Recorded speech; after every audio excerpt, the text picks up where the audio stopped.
started, even if we don't have a quorum quite yet. Hopefully we will, because we have some votes to take today. I'd like to welcome you on behalf of Heather Flaherty and myself, the co-chairs of the Incarceration Prevention and Reduction Task Force and the Law and Justice Council, for our meeting July 28th, 2025. I'm Peter Fraser.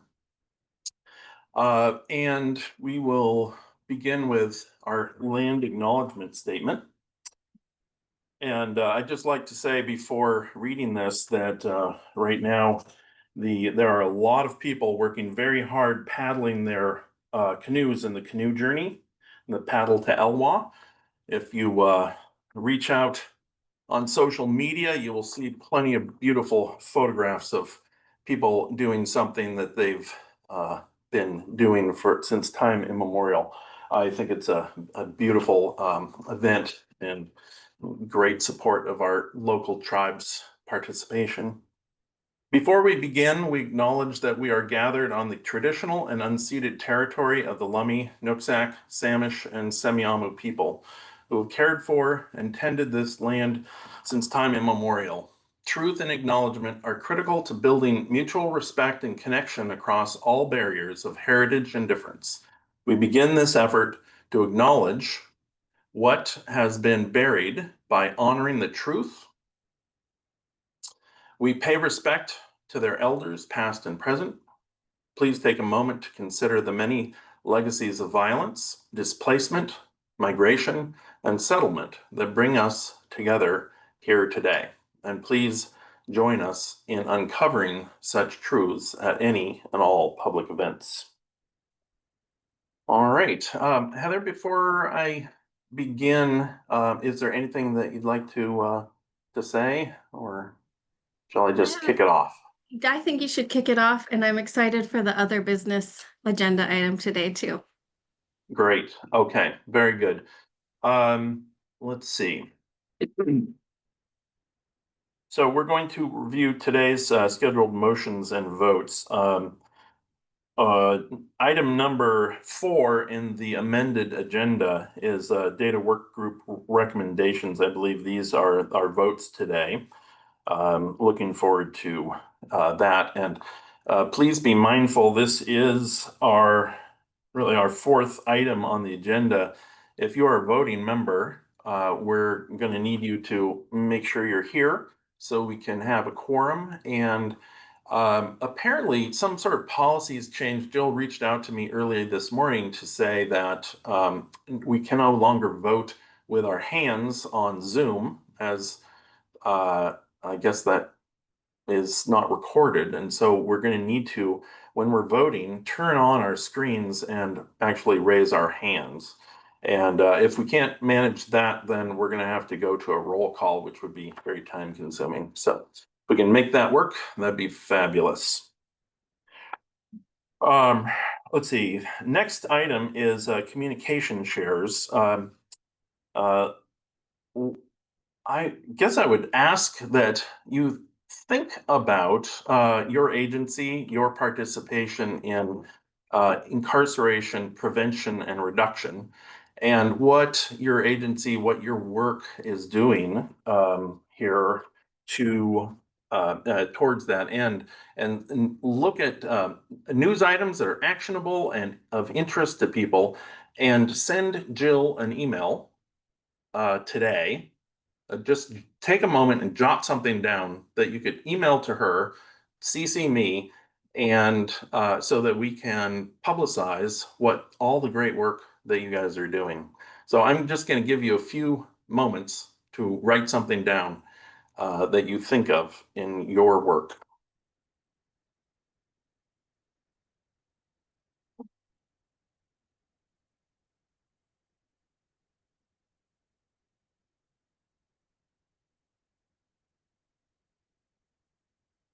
Okay, all right, please do send that along. If nobody knows what it is that we're doing here, it is problematic because voters, taxpayers, they all expect, especially with what's going on with our jail capacity analysis, with the building of the jail, people are going to be and are more and more interested in how their dollars are spent and the work that we're doing to prevent and reduce incarceration. So let's definitely get the word out. In the room here with me is Riley Sweeney, who's actively working on those efforts. So, next item is preliminary jail capacity study. And unfortunately, Eric Ratz from DLZ, who led this effort, is not able to be with us today. He had some sort of emergency. So, I believe Adam from STV is going to be covering for him. And Adam, are you with us? Yep, I'm here. I don't have a video option, but I'm here on audio. So, Oh, Sorry, Jill Nixon, county staff here. If you can accept being your promotion to panelist, then you'll be able to share your video. I've just sent you. There you go. and before you begin, Adam, we have a lot to cover today. I want to make sure that you have all the time you need and everybody has the time to ask the penetrating questions I'm sure that they have. Let's try to keep your presentation to 20 minutes, and then that would give us 10 or 15 minutes for questions. Does that seem reasonable? yeah, that's fine. Okay, great. So please begin. Yeah. Is that sharing? Yes, it is. Perfect. Great. All right. So, sorry, apologies. Yeah, as Peter had mentioned, Eric had a family emergency come up very late last night.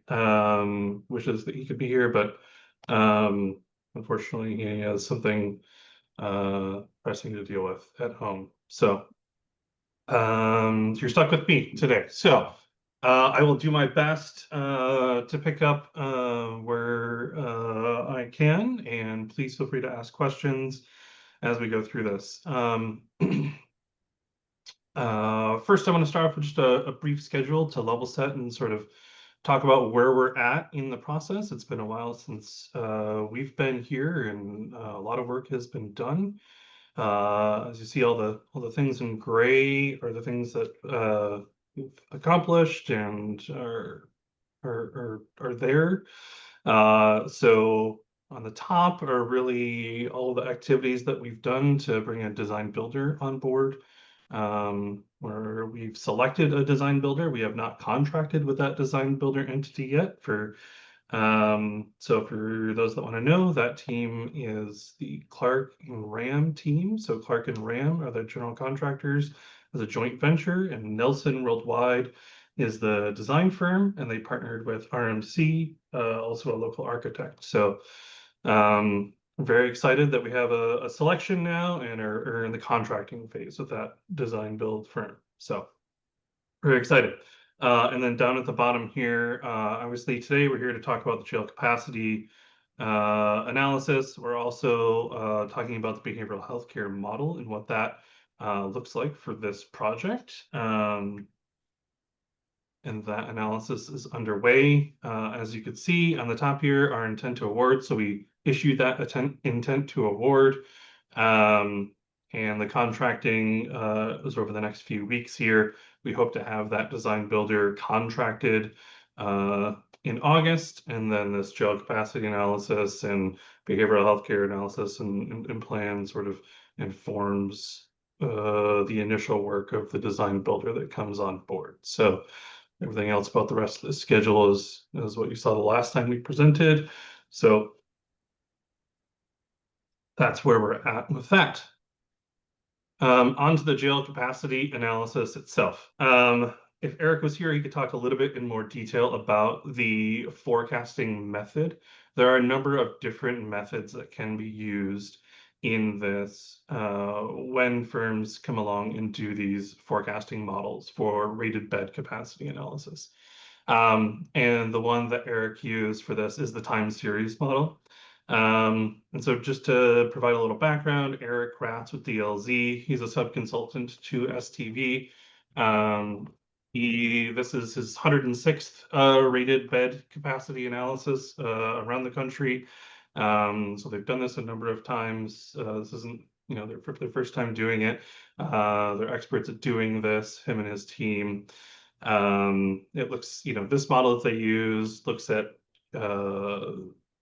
data from the existing jail, forecasts out, using some of that data, population trends, and some of the things that we'll look at a little bit later. There's other different types of analysis that you'll see here or on the left, but the time series model is the recommended one that they've used and has had the most success over the 30 years that Eric has been doing these types of analysis.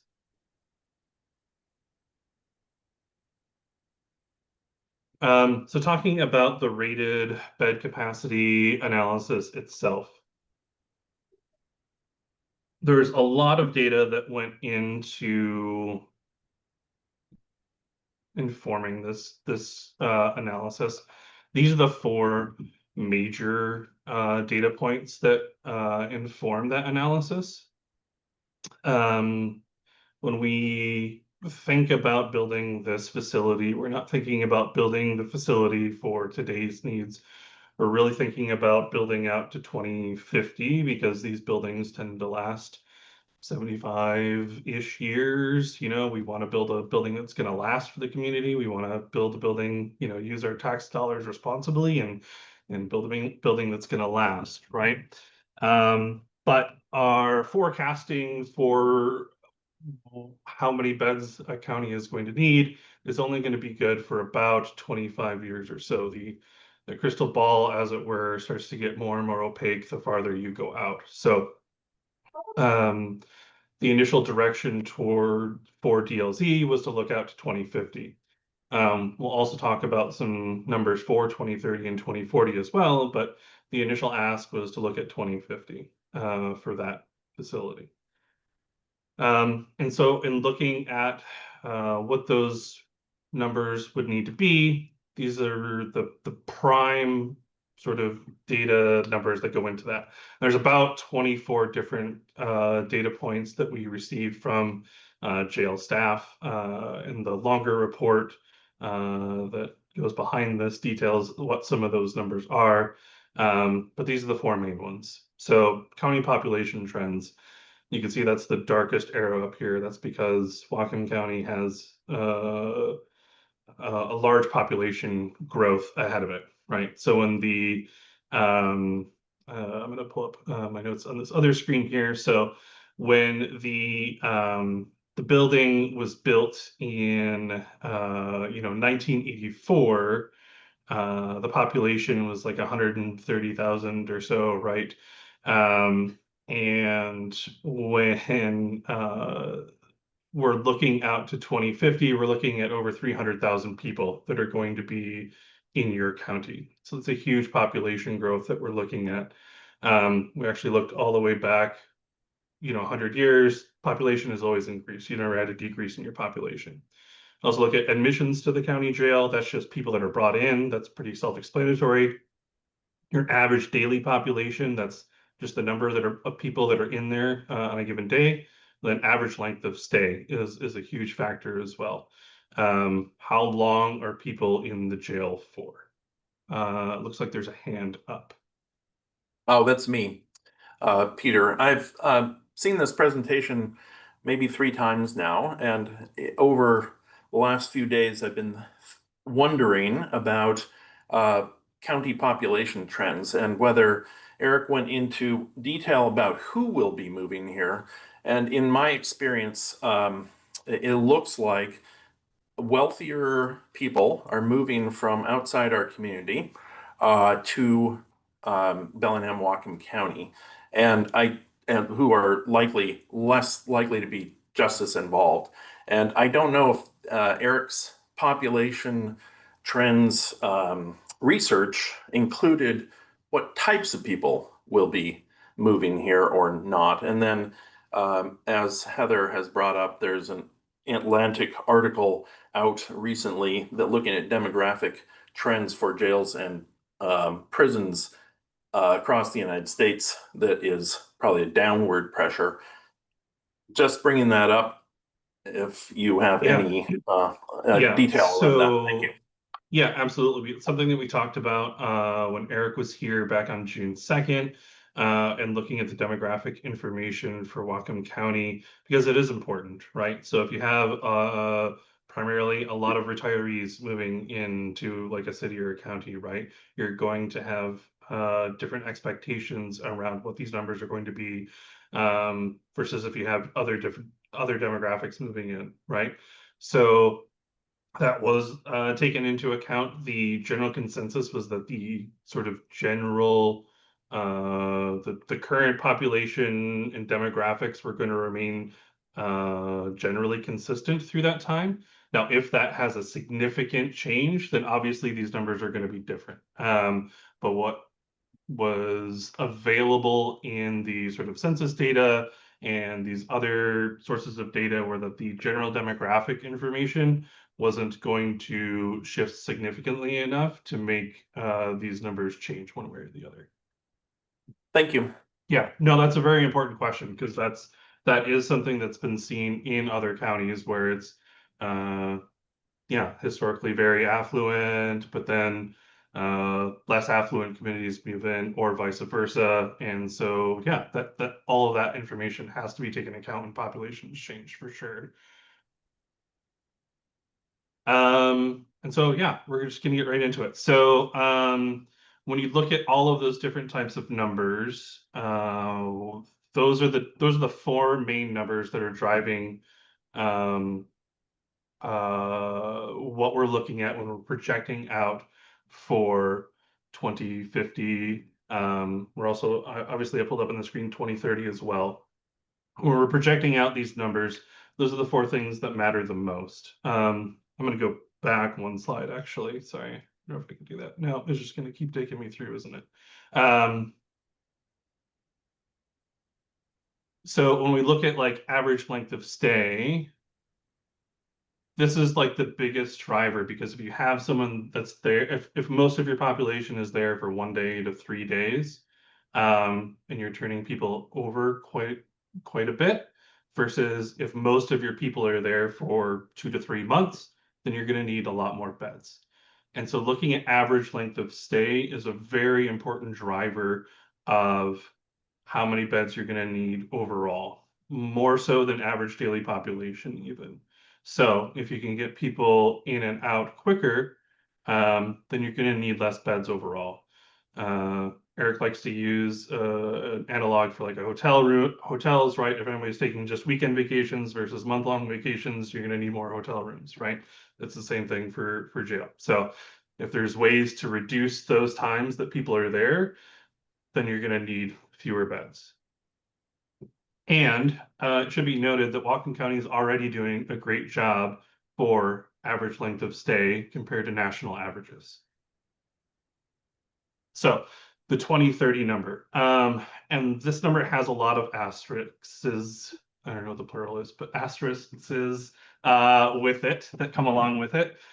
This is the hardest number to predict, mostly because, and I'm sure everybody on this phone call knows, the suppressed data that is there. So as much data as we were able to get from jail staff, we were also able to talk to and get some data from Bellingham PD about arrests and bookings that did not occur because the jail was full over a time period. So, you know, there's booking restrictions that are in place for the jail right now. I'm sure everybody on the phone call knows that because of the current conditions of the jail. It's not big enough, and so there are booking restrictions that are in place. And so 2030 number has the most sort of asterisks that go along with it and is the hardest to predict. And so when we're talking about 2030, it's the most uncertain number to predict because of that missing data that's just not there and is the most uncertain. So I hope everybody can take that into consideration. So the number that we start with is the number over here on the left-hand side of your screen, and that's the 400 number. The middle number is the one with the box around it, because that's what you would actually want to look at. The National Institute of Corrections, the guideline is to build for this 80% rule, So you have an extra 20% capacity at any given time. That's for your, as it says there, your predator and prey, so you can separate people in overcrowded jails. It makes jails more efficient when you don't fill them up. So the idea is to have empty beds at all times to not fill them up. So, you know, we were just talking, that's even the case in some of the more, I'm gonna say acute because that's not quite the right word, but the behavioral health focused units that we're talking about building. We were talking about that with staff on Friday. You know, you could build these sort of and don't quote me on this, but it could be like 8 units here and 8 units here, and each one of those has like a sub day room, right? And maybe Joe and Bob will get along in that, and they can be together in that sub day room. And so only 2 people are in there, but you can put 2 more people in this 8 block sub day room over here, and everybody gets along and can be taken care of, those types of things. And so you have a number of empty cells, but you're able to accommodate those folks with those needs without having to cram everybody in. And so this 20% allows for that flexibility, that efficiency, and safety and security. Over on the right, a 20% number, you know, if you're going to build something, you generally want to build in some also like future growth, right? So 20% tends to be an average number that people look at for that future growth. Obviously, budget concerns and all kinds of other factors go into that. So that number could be 15%, it could be 30%, but if you go with the standard 20%, then that number looks like 560. When we look at what goes into those numbers, over on the right, when we look at that, we're looking at special housing units, 156 of those are going to be the special housing units. About 288 of those are going to be general population. General population, I don't think I need to explain any further. It's general population. And then orientation, about 36 of those. So that's where folks come into the facility for the first time. There's some monitoring that happens, some classification that can happen at that time. They're under a little bit more direct supervision. You know, direct supervision is the model, but a little bit more heightened security, a little less freedom until that they can be fully classified. And okay, yes, they're definitely can be in general population, or oh no, they lied to us and they're actually are on substance abuse, so or going through withdrawals or other on substance, so they actually do need to be in special housing, those types of things. It's meant to be there for the first 48 to 72 hours. There's a question. This is Dean White. Just wondering, does the special housing number include or not include behavioral care center beds? It does, within the facility itself. So when we look at what special housing includes, that's not the right slide. It includes medical, addictions, mental health, behavioral management. So what we're looking at is the behavioral management portion of the jail. Veteran trauma, transgender, high profile, all those special housing units. So the exact makeup of what that looks like, we'll figure that out during design, but this is what all of those different types of special housing units would be.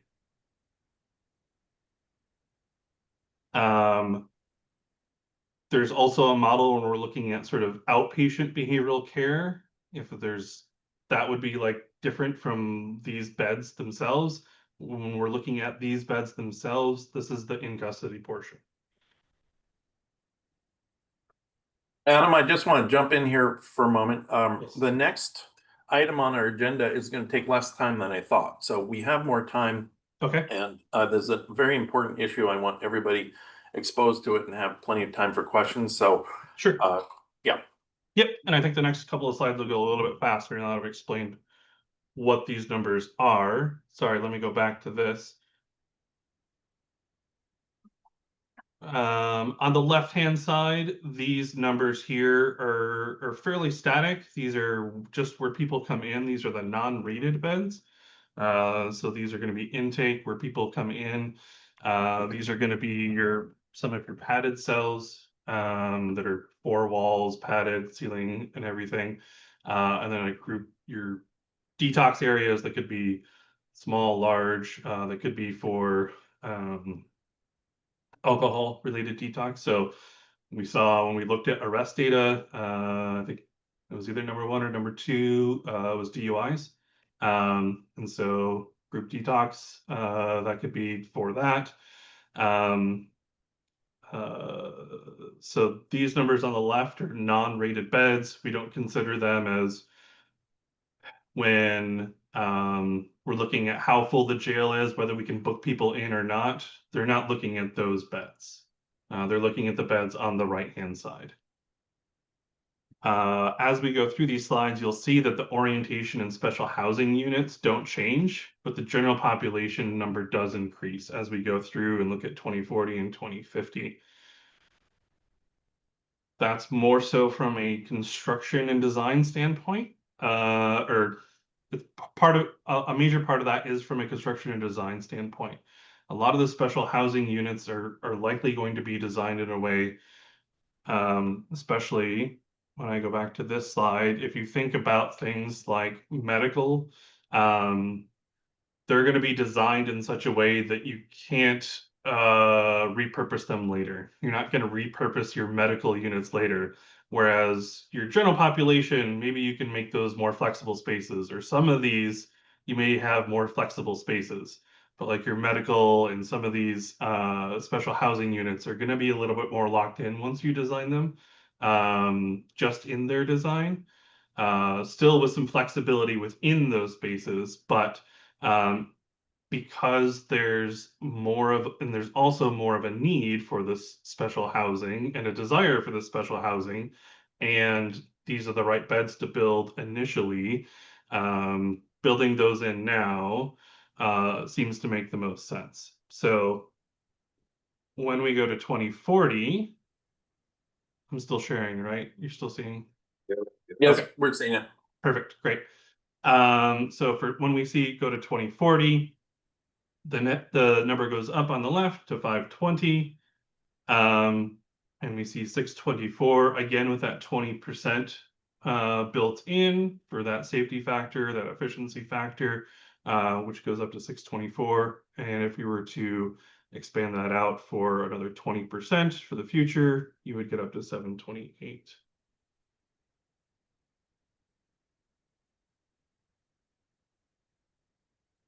Again, all the numbers here are the same when you look at 2040, but the general population number would go up to 432 with the special housing orientation and the non-rated beds staying the same. Again, the non-rated beds staying the same is more, a little bit more because they're so front of house, and it makes sense just to build those in the beginning.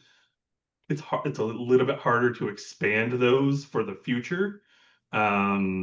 Just from a construction standpoint and a cost standpoint for the future. So it just makes sense to build those in now rather than later. And when we look at 2050, this is where we have 600 beds and then the 720 for the number of beds plus the additional 20% for maximum flexibility. 840 if you wanted to build for future growth for 2050 as well. I know I talked about building for 2050, planning for 2050, and I think that's really important. You know, we're not, none of us want to build for 720 beds for right now because there's no need for it. None of our projections are showing we need for it, right? So the 2030 projections showed kind of what we needed, like if we needed to open a jail today, right? Two, there's no way to staff a building that big. And three, there's almost no way to afford to build that one right now. So no one's advocating to build a 2050 facility of this size. So I think that's really important to keep in mind as we look at this number. But we are trying to plan for this is what the numbers are telling us right now based on all the information that's available to us today, July of 2025.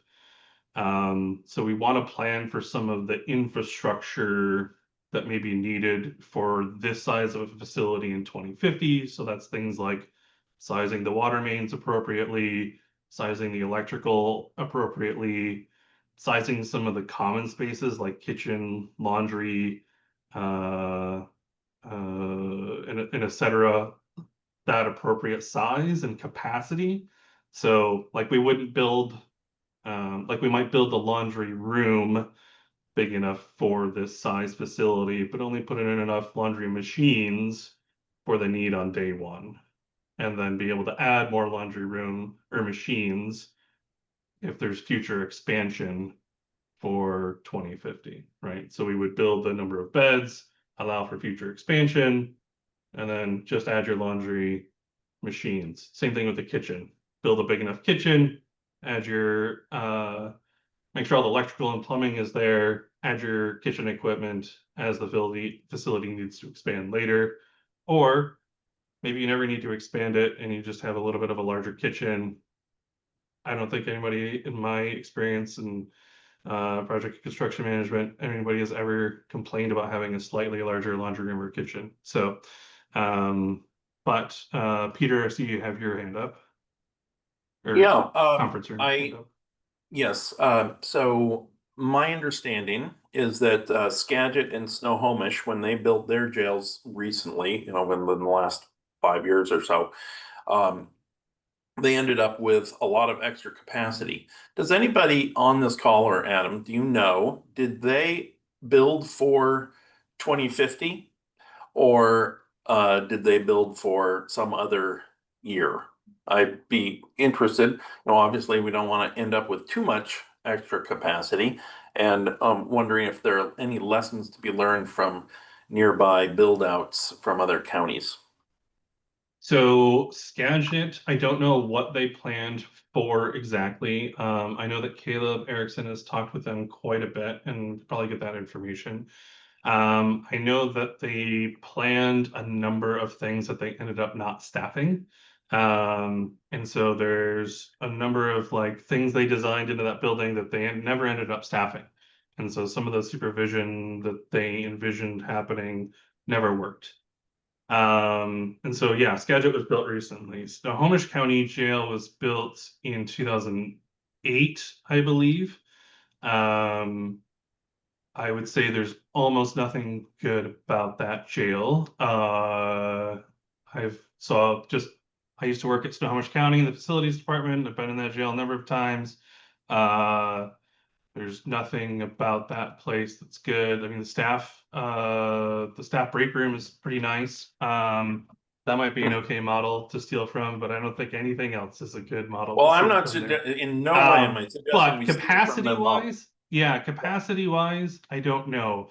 They added on to what they had. So there was the old jail there. They did some repurposing and then added that new with all the glass that's there. I don't know. Well, I know the architect that worked on it. I could always ask him. So maybe he knows. But that was a long time ago too. So I'm not sure. Very Most good. of the people that worked on that project are retired now. So it may be hard to find that information out. I see that Raylene has a question or a comment. Thank you. Adam, when you said Skagit County had areas that were unstaffed, was it because that they could not find staff or that they did not have the funding to staff? Do you know exactly what the staffing issues were there? I don't know exactly what those staffing issues were there. It could be that they can't find the staff, or maybe they found that what they had designed was not ideal from a staffing position or wasn't as efficient from a staffing position. I was also involved with the King County Children and Family Justice Center, and there were some similarly designed positions in that facility that were thought that everybody was going to staff. and then never ended up being staffed. And so ended up being a huge kind of waste of money and design and resources to put these sort of stations in, and then nobody ended up staffing them, right? So I don't know exactly if it's you can't find the people, or just didn't find that it was efficient, or it wasn't cost effective, or they ended up using a different model once they ended up building it and then got into the facility and saw like how it actually worked. I think the big disconnect from what I understand is that they didn't involve enough people that operate a jail, would operate the jail on a day-to-day basis. It was too many people at a high level involved with the people working on the design and construction of that jail, and not enough people that had the boots on the ground experience to tell them, hey, no one's actually no one's ever going to end up staffing that position, so don't build it that way. I think that's what ended up occurring there. Rebecca. Chief Mertzig, please go Sorry. ahead. I'm joining you all from the EOC, so my apologies. Can you see me? Mhm. Yes, Hear me? yes. Okay. Yeah, we can hear you.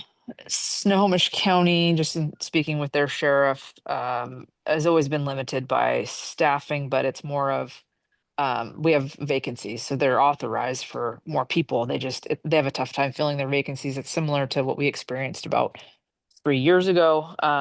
And the academy wait times are also significantly high. So that's if I had to venture a guess, is why you have so much empty space there. It's simply not being able to hire fast enough to staff appropriately, I think. And it's a tough job. It's tough to find people that want to do it. Very good. Thank you. Rosa. So I just looked it up, and so I'm on the Skagit County Planning and Development Services. So they're looking to build a new jail, and they're going to use the 40 to 50 year planning to do it. Huh. So they're looking at 40 to 50 years ahead. So you guys should know. Very good. Thank you. County is going to build another jail. Yeah. So it's being proposed to replace the existing. That may be old information because they just finished this jail, I believe, in the last 5 years. Something about Yeah. it being like on a flood plain. I don't know. I have to read more into it. Yeah. Okay. The courthouse, I know that they're looking at replacing the courthouse, which they have part of their jail is at the courthouse now. Like they do inmate holding there. They need to replace that courthouse bad. But yeah, their jail is built within definitely the last 5 to 10 years. What other questions do we have for Adam? And Adam, do you have more slides in your slide deck, things to cover? Yeah, just kind of like what I said, this is a big thing that we'll focus on once we get the design builder on board, is really building the right beds. We don't want to build more of the wrong beds. That's really why there's, building that amount, maybe even overbuilding initially some of those special housing units is the right thing to do initially. To build the right beds, it's so much more important to build those to start off with than just building a number of beds and getting it right. It's just so critical with building these types of facilities, and that's going to be a primary focus as we get into these discussions with the design builder. And so just want to hammer that home and make sure that that you all know that that's a primary focus as we get into this process, that we'll really be looking at that from both a fiscal and operational perspective, because once this building is done and people are in it, we want the county to have to, the county is going to have to operate this facility, and making sure that the right type of facility is there and the right type of beds that are there to accomplish all of the goals that this facility has and that the community has for this facility is extremely critical and something that we're very focused on. But yeah, that was it. That was all the slides that I have. But Great, thank you. A couple of raised hands. Dan, go ahead. Yeah, thanks. Good morning, everyone. Dan Hamel, Bellingham City Council, Ward 3 representative. I've got several questions for the group today and for the process of determining the bed counts. So my questions, I'll try to put them in order here of things that we can actually have, that we actually have data on, and things that are more of like crystal ball kind of considerations. So the first one is to what extent are we using data on intervention, and I'm thinking specifically on opiate use disorder. There is I wouldn't say an abundance, but there's plenty of opiate use disorder treatment options at this point in our community that we simply did not have several years ago. So to what degree does that go into the thinking when it comes to bed count? That's question number one. And then considerations around prevention programs like the LEAD program. Whatcom County is one of only 2 counties out of 39 counties in Washington State that was fully funded for I think they call them navigator programs at the state level. But Whatcom County got the funds for that. And so there's a very active program, the law enforcement assisted diversion program that's here in our county. And then other questions would be when it comes to policy, and this is the more of the kind of the crystal ball question of like, we don't know how policies will or will not change. But I'm thinking of when the state went to um, decommissioning the wasn't public use, it was possession, and then they went back to making it a gross misdemeanor. City of Bellingham made it a misdemeanor just prior to that. So these things shift and they change, and and I know it's hard to predict all that, but I just wanted to get those 3 questions in the queue and see if there's any thoughts on those. I can tell you that for what we looked at the programs that Whatcom County has now, and did our best to take those into account. Also looking at what the current numbers are and that sort of missing piece of data that we have because of the booking restrictions. We also tried to fill some, we also obviously had to fill in some of those blanks with sort of counties of similar size and demographics, to try to plug some of this in because of some of that missing data. We did look at, because we were able to go back 10 years, we were able to look at when some of those policy decisions happened, and see a little bit of a change here and there between like misdemeanors, felonies, things like that, male and female, and why some of these may have changed. So we could see that in some of the numbers when it happened. Obviously, we can't predict what may happen in 10 years or 15 years if different laws change. But, we can only go by what we have right now on the books for the laws that we have. But we definitely looked at like the diversion programs that are on the books, the prevention programs that are on the books, and in all those different types of things, and the sort of what's in place now for the sort of continuum of care. And then hopefully what we're able to do as part of this as we get to that behavioral health component. Peter, can I weigh in just for a second on Dan's question? Absolutely. Please do, Barry. Yeah, Dan, our council had the same question about policies and how the work of this task force could do the heavy lifting of finding out, what those kind of policies can do for our population. So we actually had a motion made at our last meeting to request the task force to do that work. And we have a kickoff meeting tomorrow with myself, Councilmember Scanlon, and the co-chairs of the task force to kind of put some framework around that work. It would be additional to the kind of the oversight work we're doing with the project. And this would be kind of to take a look at that programmatic stuff that you're asking about, Dan. How do those policies affect our population in the jail? And so we think that there's a deeper dive maybe that the task force can do to help that work. So that's going to start tomorrow. Great, thanks for bringing that up, Barry. Yeah, Dan, I haven't had time to tell you about that. But that's gonna be important work that is gonna go on top of all the other things that we're doing with the IPRTF over the coming months. Caleb? Good morning, Go ahead. everybody. I am Caleb Erickson. I'm the Chief Corrections Deputy here with the Sheriff's Office. I just wanted to talk briefly about Skagit. So Skagit County replaced their jail. I believe it opened in 2017. And I'm endeavoring to find out what their target was when they were opening their facility. It's about 406, 409 beds, something of that nature. So I'll reach out. I've already reached out to them to find out what the target for that design capacity was. But in terms of issues that they've faced is at the time when the jail opened in 2017, they had significant booking restrictions. And so they weren't able to process anybody for any misdemeanor almost of any kind.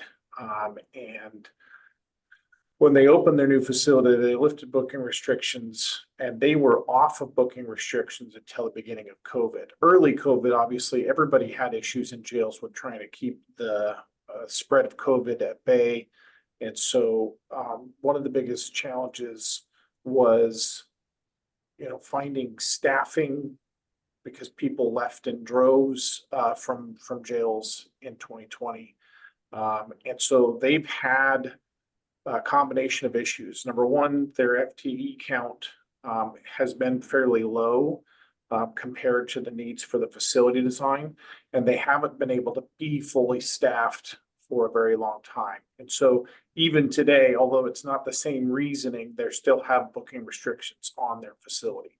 I'm just told that they designed their facility, which again opened in 2017, for about a 2040 outlook. So not doing quick math in my head, but they were planning on the needs for capacity in 2040. So right now, as recently as last year, they had areas of their facility that they couldn't open because they didn't have the staffing for them. Again, not having enough total FTEs and then not being able to fill the FTEs they've had has been an ongoing challenge, as it has been for Whatcom County. Whatcom County traditionally operates under our FTE count because we can't find people to do the work. So I just wanted to clear that up for Skagit County. Very good, thank you. Let's see, go ahead, Dan. Yeah, just a couple of follow-ups real quick here. Adam, I just wanted to ask you about the sequential intercept model that the county uses, or the task force uses, when it comes to folks that are justice involved, and if that goes into the thinking when it comes to planning. And then there were a couple other quick items. So there was a law that was passed at the state level. I think it was the state Supreme Court regarding changes to public defense, and it's decreasing the caseloads for public defenders. I don't know how that's going to be paid for. I have no idea. I know the city would have a hard time with that, but if that ends up coming to fruition, that could lead to people being released from jail on pretrial, theoretically, perhaps not, and maybe someone from the defender's office could speak to that. And then there was one other item. We are seeing a broader shift in criminal justice reforms, and that includes the use of therapeutic courts like drug court and mental health court. I'm trying to understand how all these things kind of fit together along with the other questions I had previously brought up. So those are my questions. I'll stop there. Yeah. So Adam, I'd like to, we need to wrap this up in 5 minutes. If you can address absolutely. Dan's hanging questions, and then we're going to need to move on, unfortunately. Yeah, no problem. Yes, the sequential intercept model. Yes, we have that. I've been working with Hannah Fisk out of the health department. We have that map and understand exactly, as much as I can. Yeah, we understand where all those intercepts are happening, and are hoping to build the behavioral healthcare model around that, around what's existing, and try to fill some of those gaps as much as we can. So yes, we do understand what's in place in Whatcom County now. both at the county level, tribal, city, and like the resources that are there in Whatcom County. As far as changes to public defense, yes, I am aware of that.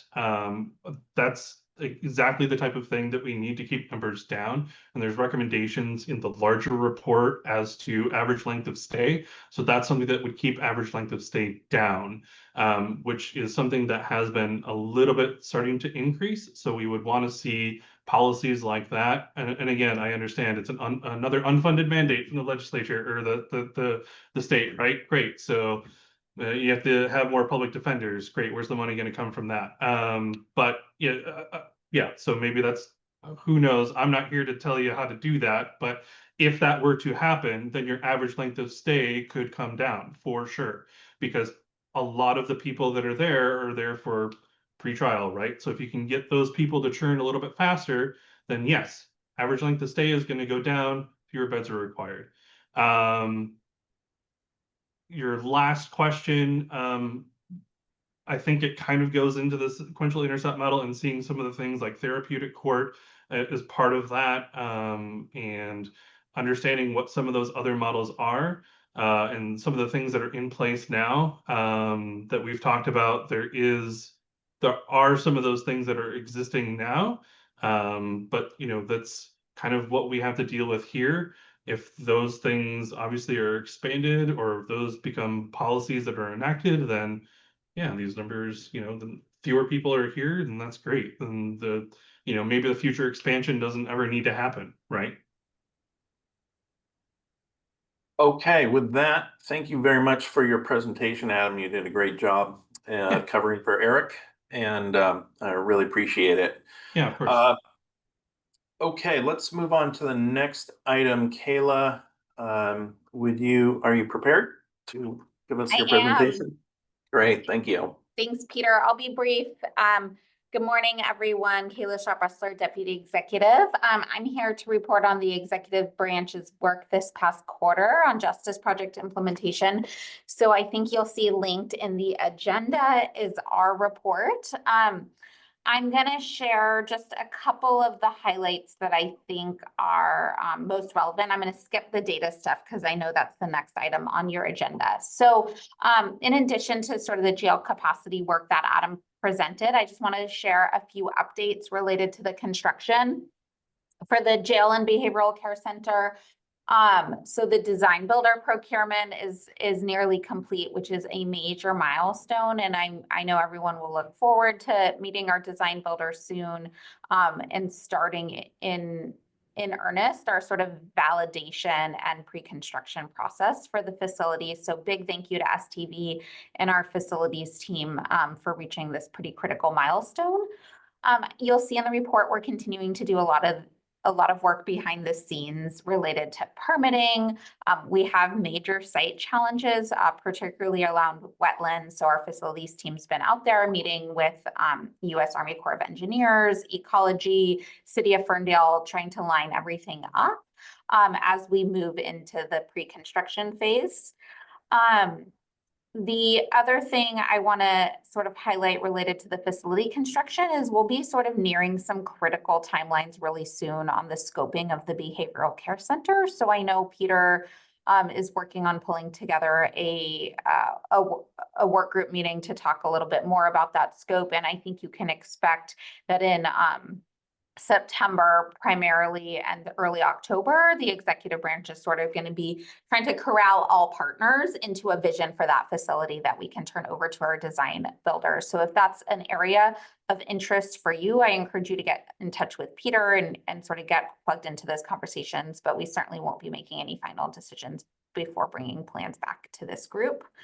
The other thing I want to highlight is that the Crisis Relief Center, you probably all saw some invitations go out for some focus groups we're going to be holding over the next few weeks. So thanks to Dean, Hannah, Melora, Rachel Lucy at Peace Health, and Jason at the city, we've been having a planning group to think about what is the model for this Crisis Relief Center, given the financial constraints on the operations side.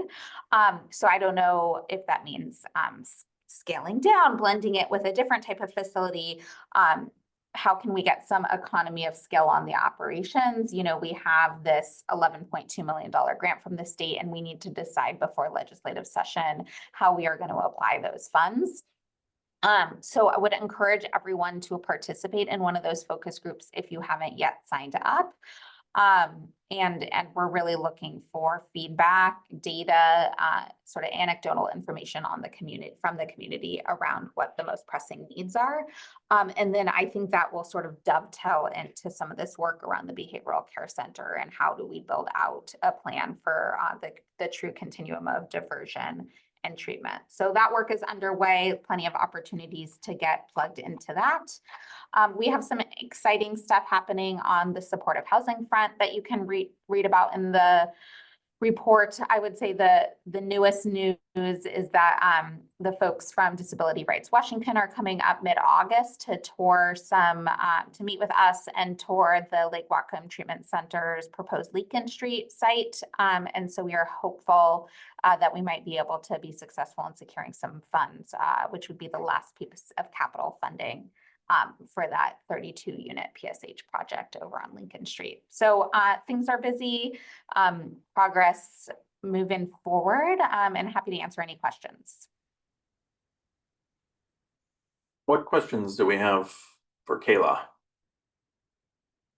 I'd just like to say thank you to Kayla and the executive's office for putting that quarterly report together. I know we have a huge packet and it's a lot of reading, but it is always appreciated being able to track what the county is up to on all the various things that we cover at the IPR.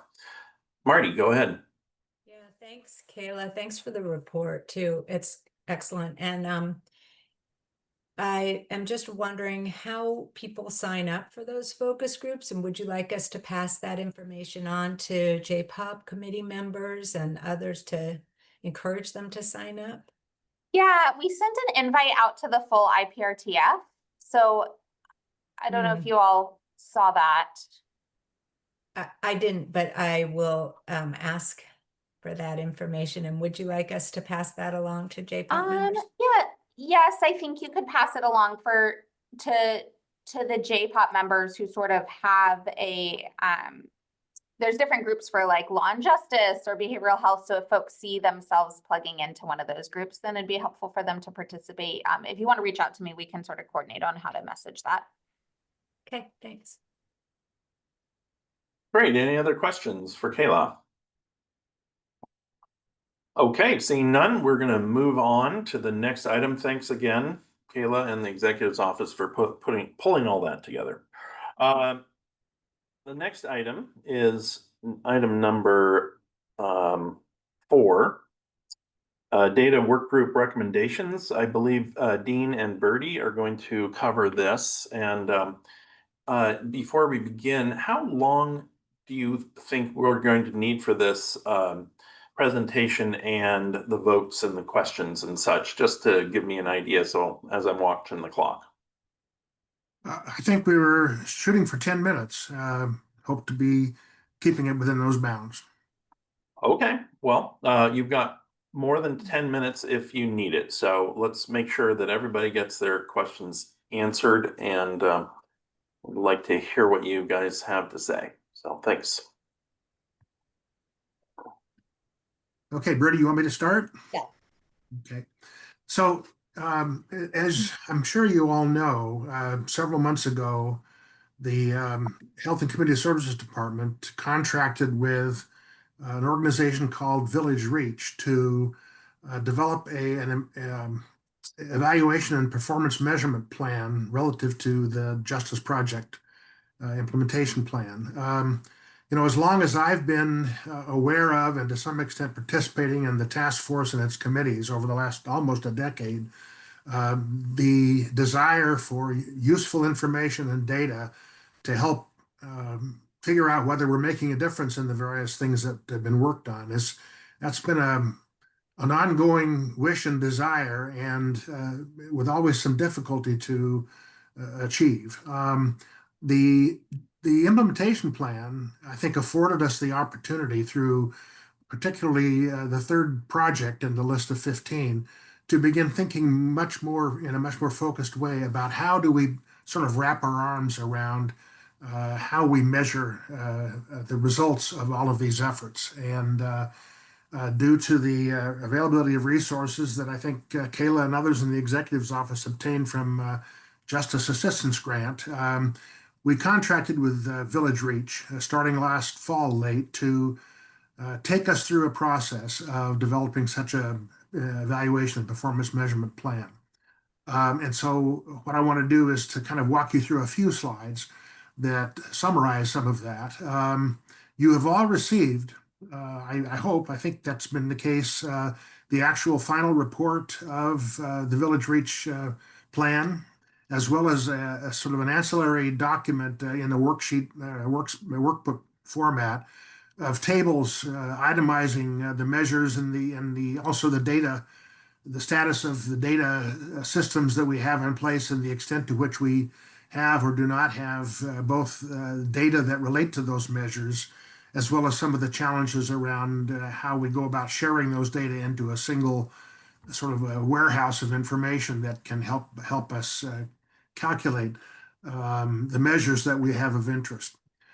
So I'm going to go ahead and I also want to mention that what I think Peter referred to as the data work group was something that was created during the course of the Village Reach work because the Behavioral Health Committee and the Legal Justice Committee both had an interest in getting some folks working on a focused way on what can we do about developing data. That work group is comprised of Bertie Safford, the retired primary care physician who's also on the task force. Cedric Johnson, who is a person who is on the Behavioral Health Committee and also a professional working in the health quality field. Amy Hockenberry, who used to be on the county staff in the Health Information and Assessment team within the Health and Community Services. Moved on to other jobs, but come back to participate in that work. And Wendy Jones, who is Caleb's predecessor in charge of the jail. And by the way, we've added a person, a new recent member, Miriam Karamoka, who you may know is the executive director for the Whatcom Racial Equity Commission, has come to us indicating that that commission has an interest, particularly in looking at racial equity issues around the Justice Project. And so she has been added to the work group. So let me now share my screen and I'll walk you through some of the slides that we've got. Is everybody seeing that screen? We can see that. Yep. So you're familiar with this if you've looked at the Village Reach reports and you've seen some of Julia Guret's presentations over the last several months. This is sort of the overall context that she created for us to define the work she was doing. On the left-hand column, you'll note those are the 5 strategies of the Justice Project implementation plan. And within each of those strategies, there are 3 projects that have been identified for a total of 15. And then on the right are some of the systems and service and facility goals that were articulated in, I think, an appendix to the JPIP that she used to sort of frame the broader measures that she believed would be of interest to the JPOP, the IPRTF, and others in the community. And then at the bottom, of course, is what we all hope will result in terms of an impact in the community. And so that's the frame she's used. Now, let me see if I can advance these slides. This overlay of that slide then frames those different levels of analysis in terms of, on the one hand, the various projects as needing measures that evaluate our process. How is it that are we accomplishing what we said we'd do in these various projects? Then in relation to the broader systems and service and facility goals, she's framed those as outcome evaluation measures that we would be developing. And then finally, as it relates to community impact, that's always a level of analysis that needs to look at population data. And the caveat that Julia had pointed out to us is you really can't necessarily draw causal relationships between our various projects and what indicators of population health may be or may change as a result. But it's still important to look at overall impact evaluations at the population level. And so her approach to the work was to, instead of starting first at the data level and looking at, well, what do we have and how can we maybe generate some measures from the data that we have, let's first look at the goals and outcomes that we desire. And then, given those goals and outcomes, what are the measures that will tell us that we're achieving what we want to achieve? Again, at the process level or at the outcome level or at the impact level. And then we go back to the question of, okay, given those measures, what data do we need to calculate those measures? And a part of that analysis for her then was, given those data that we need, she then spent time looking at the various information systems that are being utilized by the many partners in both the criminal, legal, and behavioral health systems of care. And what are some of the challenges with respect to how we can draw from those systems to give us the data we need to calculate the measures that we're interested in. And so I would encourage you to take the time to look in detail at the evaluation and the performance measurement plan that you've had distributed to you, where Julia goes into a great deal more detail about what those measures are, and particularly in the associated spreadsheet or workbook, the tables where she itemizes those different measures and what data elements go into them and what questions they would be answering. So what I want to do then is just quickly go through the recommendations that were included in Julia's report.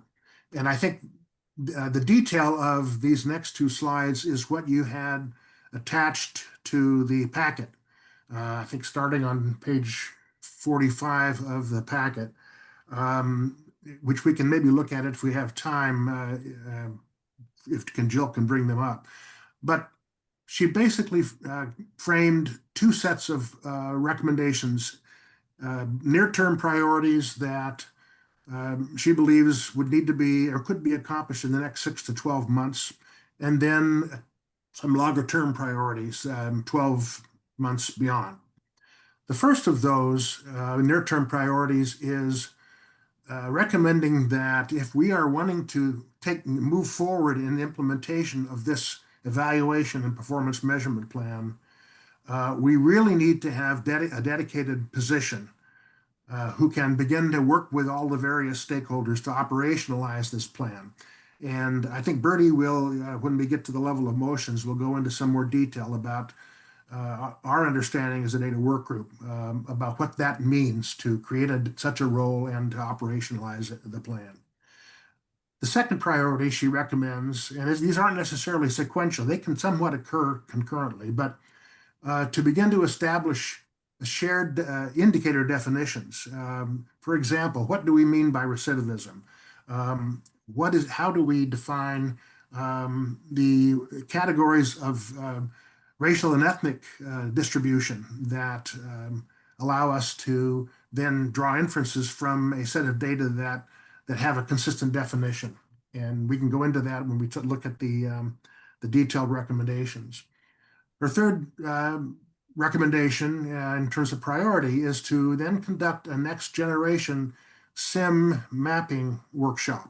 We know that the Administrative Office of the Court at the state has offered to support and staff that kind of an effort. We had talked to them early on last fall about whether that was a feasible thing to do now. Their recommendation was that we wait until this evaluation performance measurement plan was done, and there was both a commitment and an ability for stakeholders to participate in such a workshop. But it would take the SIM document and material that we've developed already and actually begin to flesh it out in terms of how participants in the criminal legal system and the behavioral health system actually flow through the various sections of that intercept model. And then the fourth one here is that we begin to operationalize some of the early reporting activities that we have an opportunity given existing data, and see what we can accomplish in the short term while we are working on the longer term goals. And those are basically these four: to complete some formal data sharing agreements and legal frameworks for actually being able to share information across the various data systems that we have that right now are pretty siloed. And if we are going to be able to calculate measures, we need to be able to share data across those systems, at least in a de-identified way that doesn't violate privacy, but that still allows us to tie individual cases together as they flow through the overall systems of legal and justice and behavioral health services. To expand then, with those in place, our indicator reporting capabilities. And this is really to build the infrastructure for a more robust and comprehensive measurement process. And finally, then, given that we've accomplished that, to refine and expand how we begin to communicate those data to the public in some form of dashboard, as well as to decision makers and elected officials that will allow those decision makers to look at indicators of sort of the flow of our success as we look at what the expected outcomes were and whether we're accomplishing those or not. And so with that, I will stop. And then I'm wondering, Jill, if you can bring up that first page of the recommendations to look at in detail. And how am I doing on time, Peter? That was a very good summary. Thank you, Dean. I really appreciate that. We're doing fine on time. Maybe another 15 minutes or so we can go for this section. Dean, I'm sorry, are you wanting the motions that Bertie plans to make today? Is that No, what you're- no, I'm talking about in the packet on, I think it was page 45, or maybe it's 47 in the numbering of the overall packet. That's where the recommendation, the detail of the recommendations I just summarized. Sure. Located. This is material that went out to the task force prior to the meeting. Sure, I can share that. Is this what you're looking for? Yes, and scroll up just a little bit. That's, yeah, the recommendations, and I think there are what, 4 or 5 pages. And so you'll see here under these are the near-term ones, and there's a little bit more description. And I'm not going to go through these. I just want to point out that in your material, both in this packet and in the actual plan that you've received, you can see in much more detail what Julia intended as the recommendations around this area. And if you could just scroll down to the next page, under the second priority, establishing shared indicator definitions, there are a series of, I think, maybe 7 or 8 bullet points prioritizing those definitions that Julia suggested would be the first ones to tackle. Recidivism, the diversion eligibility kinds of criteria, what we mean by a warm handoff, what's a definition of a warm handoff, connections to care as people are diverted from at the various intercept points, and particularly as they leave jail occupancy, what do we measure our ability to connect people to care in the process? How long it takes them to access services? What do we mean by how we define people with behavioral health issues? And then particularly the race and ethnicity categorization, because I think people have indicated, seen indications that there are some racial disparities in the overall way in which people move through the criminal legal system that we ought to understand better. And the Racial Equity Commission, of course, is very interested in understanding what those disparities may be and how we can impact them to achieve greater equity in the way in which racial and ethnic minorities experience the law and justice system. And then what do I mean by stabilization? So I just wanted to highlight those particularly in that second of the 4 priorities near term. I'll leave you all to study the remaining recommendations in more detail, and then I'm going to defer to Bertie then to talk about the motions, and that's when you can bring up those motions, I think, Jill. Bertie? And Bertie, before you get going, I just want to say that this is one of our top 3 priorities that we all chose over the last 18 months to focus on.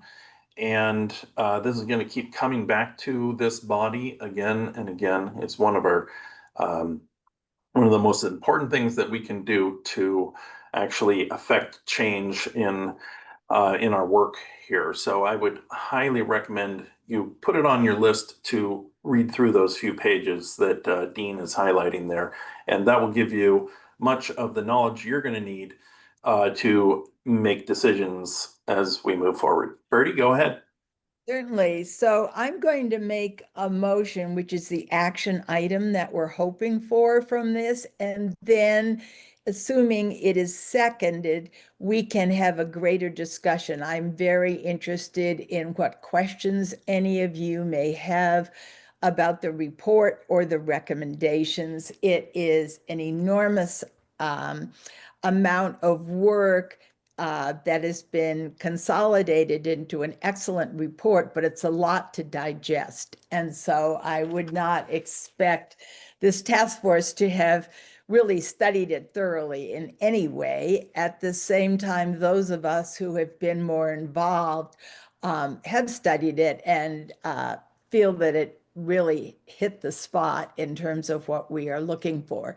So my motion is that I move for the IPRTF to endorse this final Village Reach report and to send a strong recommendation to this county council and the county executive to implement and finance the full recommendations outlined in the final pages of the report. Very good. So we have a motion. I'll second And that. I'm looking for a second. I'll second it. Scott Cortez seconds the motion. Now, any discussion? Please raise your hands. Raylene, go ahead. Thank you.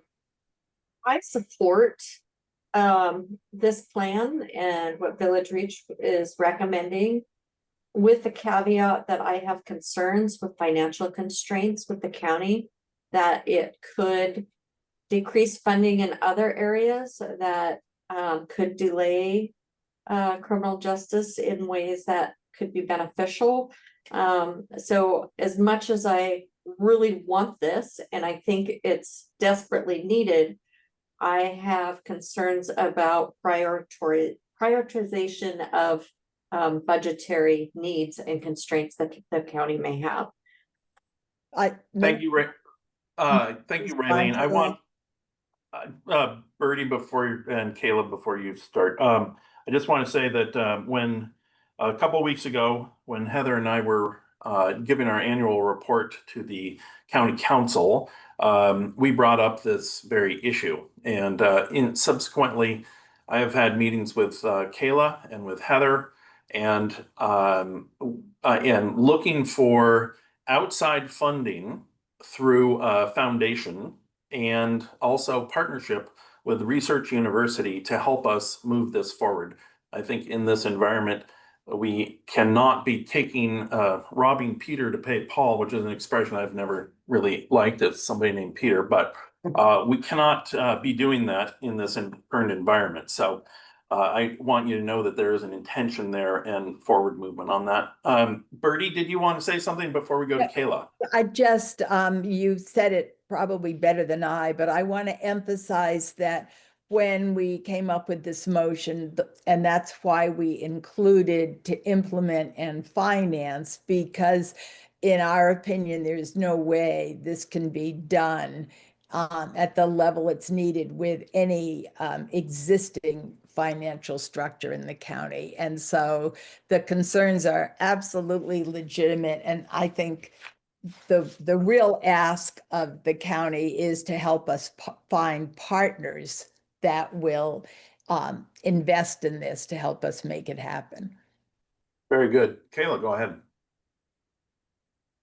Yeah, thanks. I obviously echo the financial questions, but happy to work with others as we sort of sort through some of those pieces. I would just say sort of in addition to sort of an IPRTF motion or vote today, another prerequisite that's really helpful for us in the executive branch would be to sort of get the formal endorsement of this idea or concept from the criminal justice departments at the county. So both courts, the clerk of superior court, so that's Raylene, the public defender's office, the prosecutor's office, and if we are going to venture into data from other jurisdictions, then those respective municipal courts and police departments. It's difficult for us in the executive branch to tell, sort of to be in the position of asking our other departments for things or telling others what we wish for them to do or commenting on criminal justice policy when that's certainly not our area of expertise. So really would want this to be something that is embraced by those departments before we were to propose anything in the budget. But you're not, are you in favor of this motion as we have it now? I have some, my two big questions are the financial piece as well as this piece around sort of this being something that our criminal justice departments are leaning into as the executive branch, right? We're the administrators of policy that's made by other sort of branches of Whatcom County government. And so we would want to make sure this is something that there's buy-in on before we would consider it. St. Paul. I was going to say we will just abstain. We let the IPRTF people member make that decision and discussion rather than weighing in from the executive's office. But we will definitely work with it. We see the need for what we are trying to do, and it's not something new, has been discussed all the time.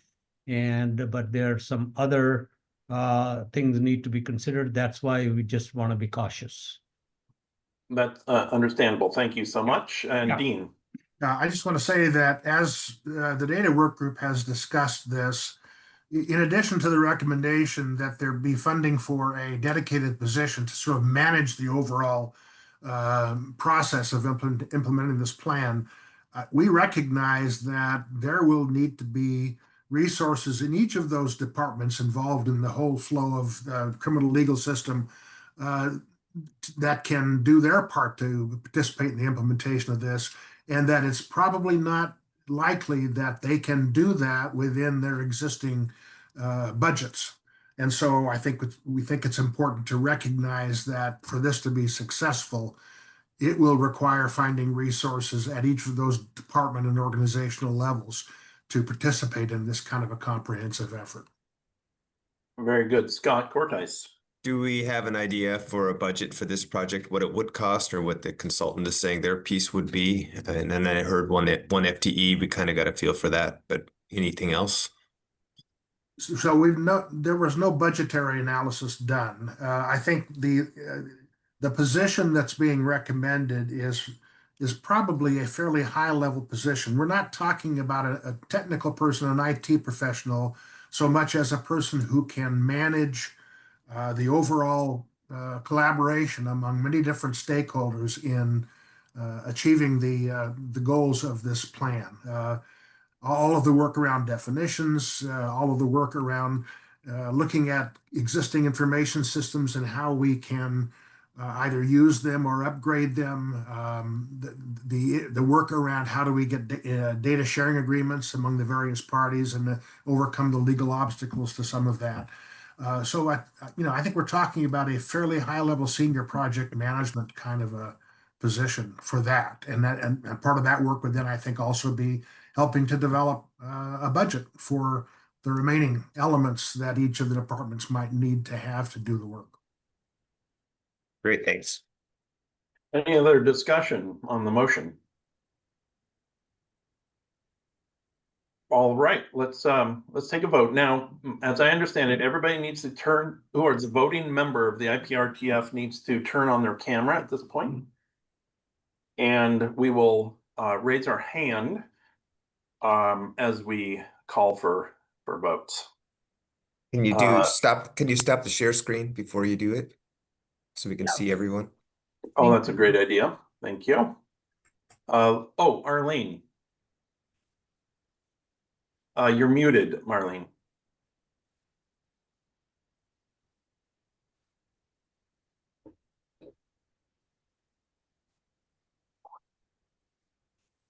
Well, Arlene?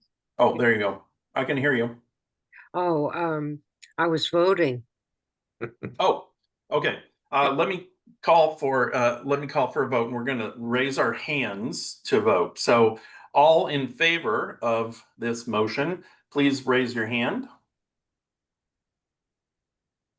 I think you need to, Dean, you need to raise your actual hand. Maya, Everyone could actually others? raise their hand and not rely on your raised hand icon. That would be great. Thank you. And Jill, please let us know when you've done the count. Yes, thank you. Okay. Those opposed, please raise your hand. I'm not seeing any hands, but Arlene and Mike, I think you're indicating, you've got your indicators up. I do see Roger Funk's hand is raised as opposed. Is that correct? Okay. That is correct. I think without a budgetary analysis, right now I'm voting no. Okay. Thank you very much. And then Jill, are we good? Is anyone abstaining, please raise your hand. And so any abstentions? I'm seeing 2, 3. Are Kayla and Sad Paul Paul and I both are voting one. numbers? I Okay, don't that's have what I a vote. thought. That's what I thought. Okay, that motion passes. Bertie, did you have a second motion you would like to bring to the floor? I do, if Jill doesn't mind putting this up. And this is, it's reflecting back on what Dean was saying. Our data work group had a fairly in-depth discussion of what we thought it would take to start moving this forward. And so we presented this second motion to the our two parent committees, which is Legal and Justice and the Behavioral Health Committee. And we had a set of recommendations. And because it was a very short timeline, and as you all can understand, members of the committee had not had a chance to really digest the Village Reach proposal in any detail or our recommendations. What passed the two committees was item 1 of our recommendations, which is here. And what it is really defining to a greater degree what that dedicated position to operationalize the plan would look like. And to quote from Julia in the Village Reach, she stated that operationalizing the plan is going to require sustained, focused coordination across multiple agencies, systems, and technical domains. And so because of that, we fleshed out the concept further to say that wherever this position resides, possibly the executive office, possibly another agency, we feel that the physician has to have enough autonomy that they have the ability to work with a variety of agencies, as Kayla mentioned, the court systems, the police departments, the various contracted agencies, in order to establish agreements on the defined measures, in order to work toward getting legal documents together, and all the various pieces that we'll need, and also a person who can work to help find partners in funding, because we are acutely aware that our current county budget cannot finance this entirely. So what the second motion is that the IPRTF endorse this item number 1 of our recommendation for the role and the structure of the dedicated position that is outlined in the Village Reach final report. And Jill, perhaps you could scroll down on the screen. That's it. It's the section A here that we're asking this task force to endorse. So that's the motion. I move that we accept and endorse item 1A of the data work group's further recommendations on that position. Very good. And do we have a second?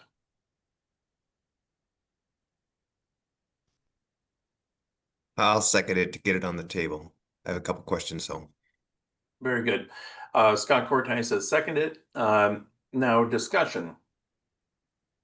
So Scott, my go first ahead. question, so my first question is, the previous motion said to recommend the report, and this is in the report, so are we just double recommending?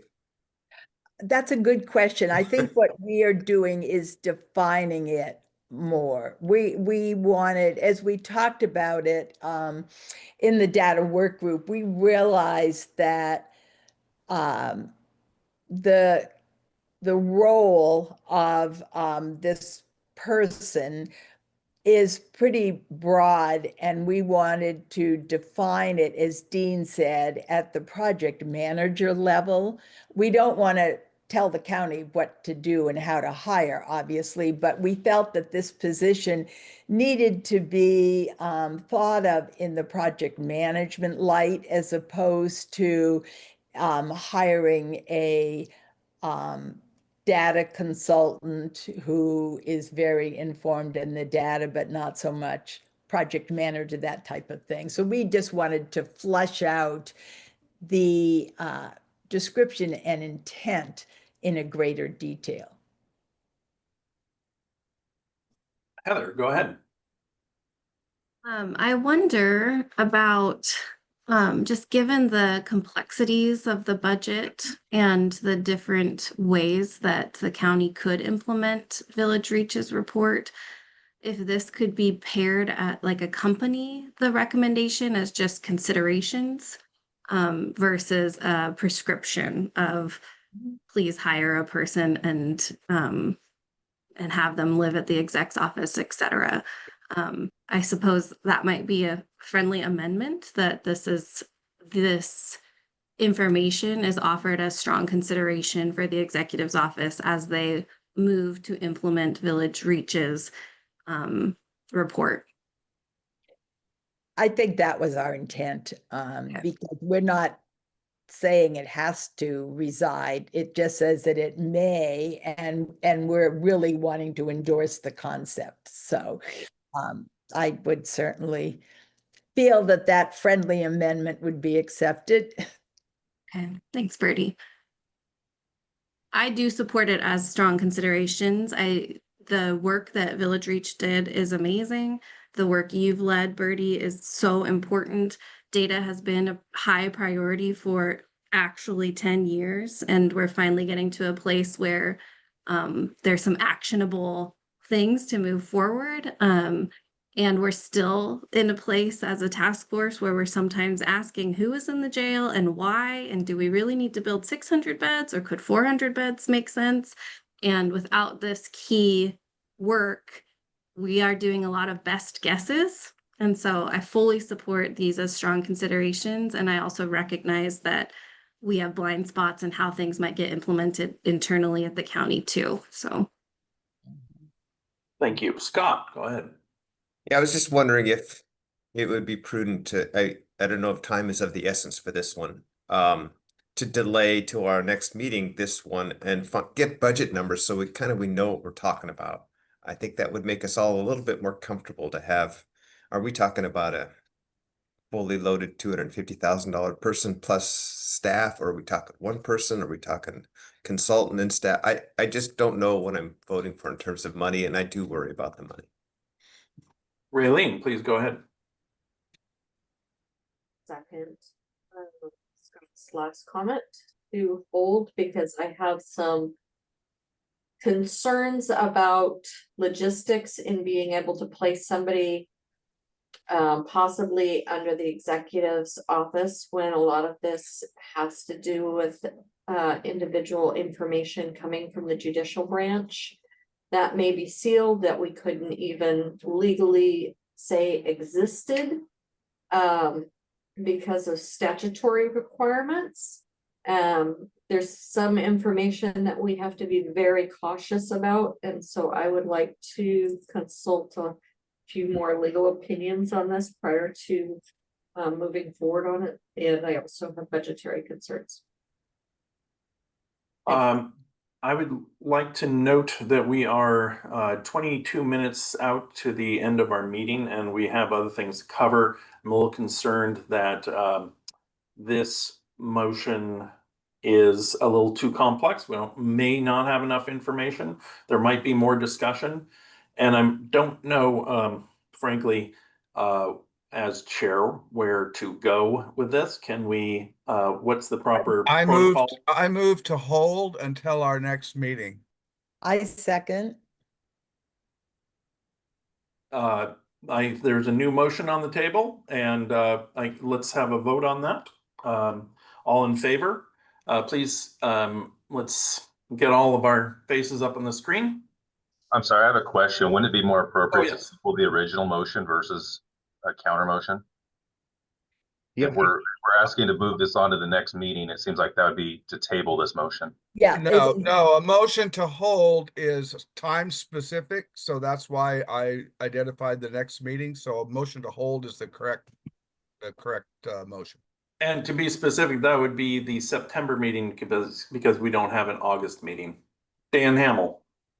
I was just gonna say did we have an original motion that we need to dispose of? That was A seconded? motion to hold supersedes the original motion. Okay, all right, fair enough. All right. All right, Jill, would you take down the large screen and get all our faces up there so we can have a vote on the motion? All in favor of Barry's motion, please raise your hand.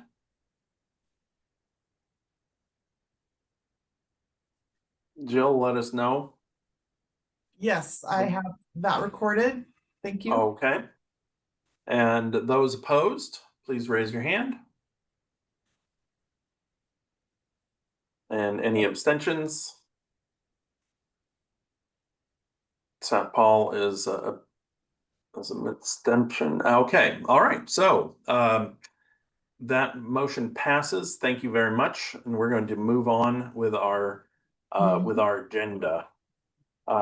I do know that we have some folks here for public comment, and I want to make sure that we have plenty of time for public comment. The next item is to review IPRTF goals, calendar, priorities, and action plan updates.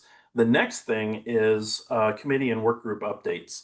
I read through all of the updates from the committees, and I do want to make sure we have some time to cover those. So I'm going to keep this next piece really short. And Heather, if you have some things to say, please do. But you should all be very familiar with our action plan, which was in the packet. And I just want to point out again that we don't have a meeting in August, but we do in September. In September, that's probably a meeting that is late September. I believe that there will be a committee meeting, at least one for each committee before our next meeting.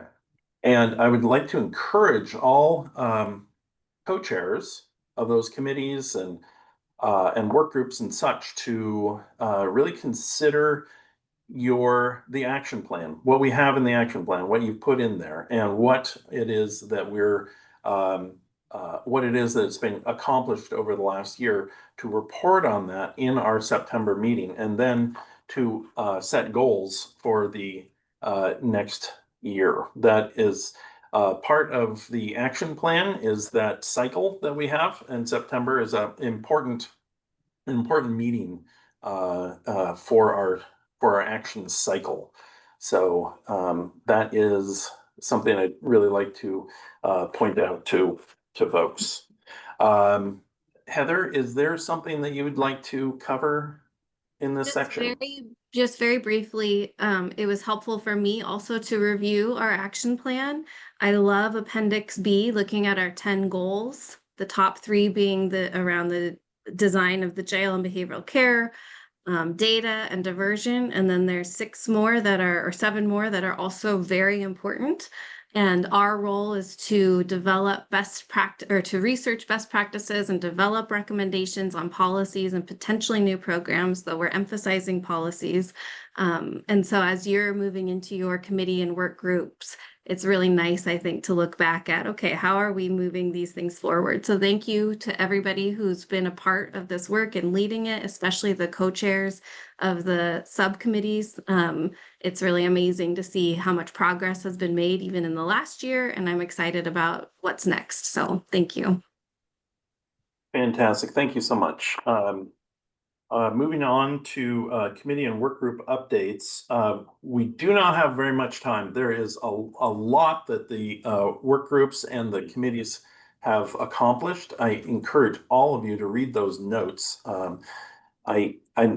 I believe we're now using AI to help us with note taking, and it gives us a great opportunity, as though you were there in the committee meeting, to follow along. And it seems like a great advancement in summary, note-taking summary. So please look at those. And I'd just like to hear from Barry first for the steering committee. Anything that you'd like to highlight?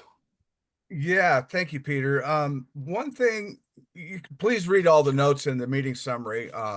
It talks about a lot of the things we talked about. But one of the key elements that we talked about last meeting was there's a real effort going on right now in budget prioritization throughout the county, and so the council office is part of that, and we've been asked to make some cuts and make some adjustments to our interoffice budget for the council. And one of those roles that our staff has is advisory committee staffing. And I don't think it would come to any surprise to this group to know that this advisory committee is the most intensive staff committee that the county has. And that's okay. I think it's great that we have the support we have, but we have to kind of start considering how we could streamline things a little bit. So what we started kicking around some ideas last meeting, and I think I'm going to start with what some of the concerns are, and I think that's important. Some of the concerns that we have are momentum within the committee structure that we just talked briefly about. There's been a lot of effort taken place over the last many months to organize our committees, get work plans, and now we have to kind of maybe start rethinking how committees operate. One of the ideas that we had was, could we convert committees to work groups that wouldn't have to be staffed? Well, that's problematic in a couple ways. One, it disrupts that continuity of flow that we've established with our committees. But the other one is the public transparency and the public, the ability to have public comment. You cannot do that in the work group area. We would be basically just a behind closed doors meeting is what work groups do. And they're very efficient. There's never any malintent in that operation, but we've always strived for transparency in the task force. So that was a big consideration about maybe going to work groups. So then we talked about meeting frequency of the committees and how that could cut things down. So I'm going to cut this off and make it short because I know Peter wants to get on, but I think this is just introducing the subject. We're not wanting to make any changes right away, maybe for the starting in 2026. So something to maybe put on your thinking caps. Any ideas you could have that might reduce the amount of staff time that we're putting into the IPTRF. I think Peter just mentioned the AI aspect of the note taking. That's going to be a big factor, I think, in helping us be more efficient. So I'll stop there, Peter. Please, if you have ideas, send them to Jill so we can start coming up with some recommendations to bring back to the task force, and we can kick this around some more. So that's it, Peter. Thank you, Barry. I think what I'd like to do is hold off on any other committee reports, as much as I'd really like to take the time with those, and move to public comment. If there is time after other business, then we would come back. But we are running out of time. So Jill, who do we have? We have a raised hand among our attendees. Yes, we do have a number of attendees today. For anyone who wants to speak to the task force, please virtually raise your hand now. One hand raised from Miriam. Miriam, go ahead and speak to the task force. Hey everyone, my name is Miriam Karamoko, Executive Director of the Welcome Racial Equity Commission. I'm really excited that you all passed the motion to kind of adopt Village Reach's performance evaluation. And on the second notion, I wanted to note that the Welcome Racial Equity Commission is essentially an asset to the county, and in looking to potentially staff how we measure impact for the Justice Project, the Racial Equity Commission could be a very strong contender in staffing this. So whether you're looking for a specific role or you're looking for opportunities, resources, funding, these are things that we're already working on and we would love to take on. It's part of kind of our function as it stands. And so just wanting to say that and wanting to kind of say yay for passing that motion, and also encourage you all to look for the assets and the opportunities that you already have in your structure as a county government, because we're here and we're trying to also be a part in having really positive impact. So just wanting to share some excitement. Thank you. Thank you, Miriam. We have another speaker who would like to talk. Deb Anderson, go ahead and speak to the task force. Good morning, I'm Debbie Anderson Fry. I'm with the Riveters Collective. I'm on the board and also a member of the Riveters Collective Justice Systems Committee. And so thank you for the opportunity to respond to some of what I heard today. We formed in 2022, and our top priority was a data dashboard for law enforcement. And so it was really great to hear Heather's comment that we've worked on this. She's worked on this for 10 years. Our committee has worked on it for a number of years. And so still a priority. And now it sounds like we have some movement because there is a plan. So I would love to know what the timeline is. As a just uninformed voter, I thought, well, we won't see any action on any other front until the jail is completed, because all the money is going to the jail first. So I heard some comments about alternative funding and so forth, partners. But what kind of timeline are we looking at? And I also wondered, with these siloed systems, of course, we want them to be integrated, but is there any way for the committee to consider, Bertie, your committee, I suppose, when working with the consultant, whoever you hire, kind of a prioritization, perhaps law enforcement data first, and use that as a model, perhaps, because the all-at-once plan sounds formidable. So that's one comment. The second thing I wanted to mention was that really appreciated Councilman Hamel and Buchanan's comments about things that might affect the building and size of the jail. And our committee pretty much feels that if you build it, they will come. So thinking about a size of jail that maintains sort of the same ratios that we've had in the past, or perhaps that would be able to house people from other counties. That's not really what I think the voters voted for. So I appreciated their comments, and I hope they're taken into consideration in terms of considering size. And then finally, public forums. I see they're on the agenda. I'm really curious about the format. Will they be like council meetings where people just share their opinion and that's noted? Or will there be some give and take in terms of questioning and answering? So looking forward to those and looking forward to a definite schedule. So thank you very much. And Peter, thank you for inviting us to this meeting. All Thank you, right, Deb. thank you so much for your comments. Is there anyone else in attendees who would like to speak? Please raise your hand. No attendees' hands are raised in our conference room. Riley, do you have anything you want to say? Just two quick mentions. Miriam was on a little earlier, but the Whatcom Racial Equity Commission has a meet and greet coming up next Monday that you should absolutely hop in on and meet and greet. It's a great opportunity. And Whatcom County government will be holding an open house on September 3rd from 6 p.m. to 7:30. They'll have all the departments here in the first floor of the county courthouse where you can meet and interact with staff and ask all your favorite questions, look at the budget books, all that exciting stuff. So just wanted to plug those two upcoming events. Very good, thank you.